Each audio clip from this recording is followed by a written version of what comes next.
Umat beriman yang terkasih dalam Kristus. Hari ini kita merayakan Kamis Putih, kenangan akan malam perjamuan terakhir antara Yesus dan murid-muridnya. Dalam tradisi Gereja Katolik, Kamis Putih adalah hari pertama dalam Tri Hari Suci, di mana misteri besar dalam karya penebusan yakni sengsara, wafat, dan kebangkitan Tuhan. Hari Kamis Putih merupakan perayaan kenangan perjamuan malam terakhir Yesus bersama dengan murid-muridnya. Perjamuan yang bukan merupakan perjamuan keputusasaan, kesedihan, ataupun segala sesuatu yang membuat murid-muridnya terpojok. Umat beriman yang terkasih dalam Kristus. Perjamuan itu merupakan simbol penyerahan hidup yang total. Tubuh dan darah Yesus diberikan demi keselamatan murid-muridnya. Itulah Ekaristi Kudus, kenangan kurban salib Kristus. Pemberian diri Yesus yang sehabis-habisnya untuk penebusan dosa kita umat manusia.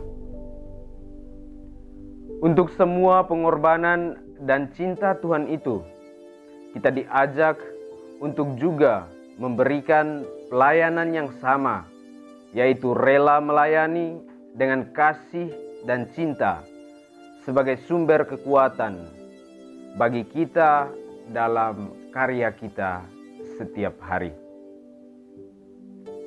Umat beriman yang terkasih dalam Kristus. Renungan kita pada hari ini saya beri judul, Cinta itu adalah totalitas pemberian diri. Kasih yang besar dalam diri Yesus kepada murid-muridnya menjadikan momen ini begitu berarti. Yesus telah meramalkan tentang kematiannya. Dan ini adalah saat-saat terakhir Ia bersama dengan murid-muridnya. Kesempatan ini juga dapat diartikan sebagai malam perpisahan. Namun yang unik dan menarik, yakni hanya Yesus yang mengetahui hal tersebut. Umat beriman yang terkasih, ada dua peristiwa menarik yang dilukiskan oleh penginjil Yohanes dalam bacaan Injil hari ini. Peristiwa yang pertama yakni malam perjamuan terakhir. Pada malam perjamuan terakhir ini, Yesus mempersembahkan totalitas dirinya sebagai anak Allah dan juga sebagai manusia kepada kehendak Bapa. Yesus sudah meramalkan apa yang akan terjadi, dan karena cintanya kepada kita, Ia rela mengorbankan segalanya. Dan di saat inilah iblis memanfaatkan kesempatan ini untuk mempengaruhi Yudas yang akan menjual Yesus. Kegilaan Yudas akan kemewahan dan kekayaan membuat dia menjadi pengkhianat yang menjual gurunya sendiri. Yesus tahu hal ini dan Ia berserah kepada kehendak Bapa. Peristiwa menarik yang kedua yakni pembasuhan kaki. Yesus menanggalkan jubahnya, mengikat pinggangnya, dan mulai membasuh kaki murid-muridnya. Tindakan ini tentu membuat murid-muridnya kaget dan protes. Kenapa guru mereka mau melakukan hal demikian? Ketika Yesus sampai kepada Petrus, terjadi percakapan yang menarik. Petrus menolak untuk dibasuh oleh Yesus. Namun Yesus membentaknya, "Jika aku tidak membasuh engkau, maka engkau tidak mendapat bagian di dalam aku." Dalam kebingungannya, Petrus menyuruh Yesus untuk membasuh bukan saja kakinya, tetapi tangan dan juga kepalanya. Umat beriman yang terkasih, Yesus mengorbankan seluruh dirinya, totalitas kealahannya demi cintanya kepada murid-muridnya dan kita semua sebagai umatnya. Yesus mengorbankan tubuh dan darahnya untuk penebusan dosa kita.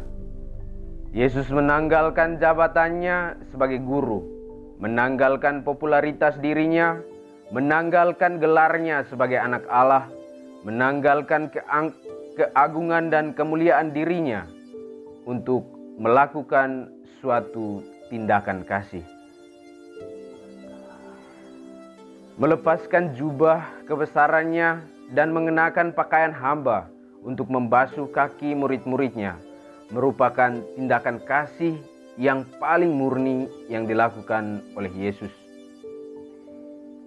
Yesus melakukan sebuah tindakan kasih dengan penuh ketulusan, bukan untuk mencari ketenaran atau mencari popularitas belaka.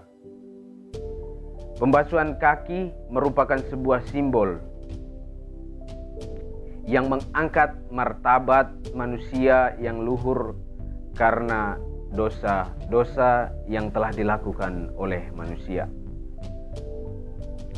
Kaki adalah bagian tubuh yang sering kotor, yang selalu bersentuhan dengan segala sesuatu yang kotor. Dan Yesus membasuh yang kotor itu agar manusia menjadi bersih sesuai dengan hakikatnya sebagai citra Allah.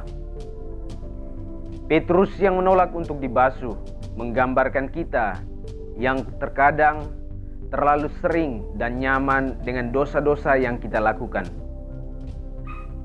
Kita tidak mau berserah diri kepada Tuhan dan berpasrah diri kepada kehendak-Nya, tetapi kita sendiri menjauhkan diri dari Tuhan yang akhirnya membuat kita selalu berada di dalam dosa.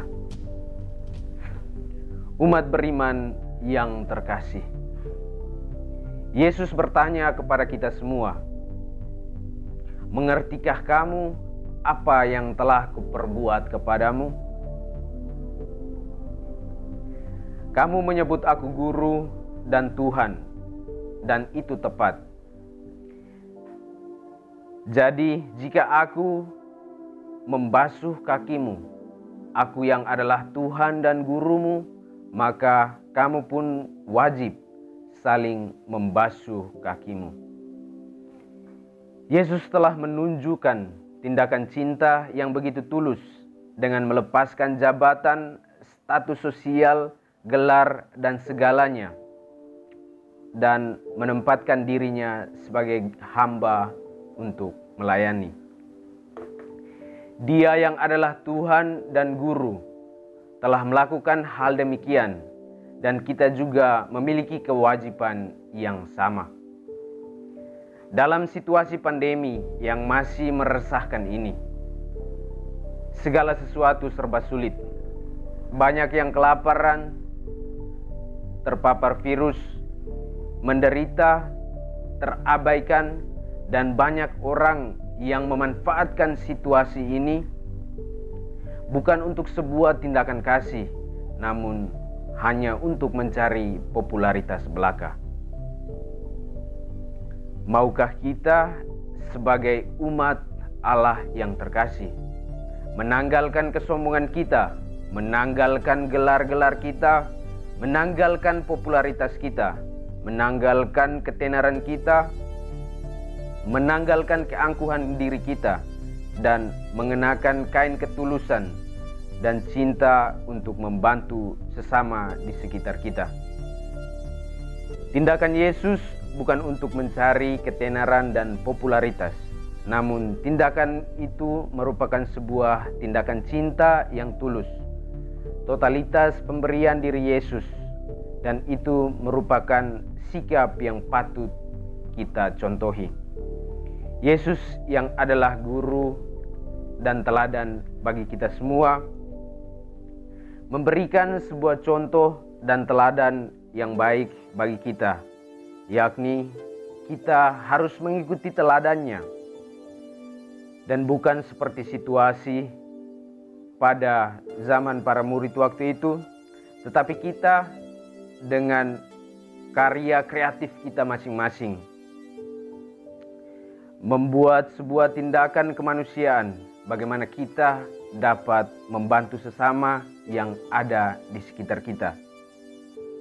Kita tanggalkan segala kesombongan kita, segala keangkuhan diri kita untuk melihat mereka yang tertindas, mereka yang terpinggirkan yang ada di sekitar kita. Semoga. Amin.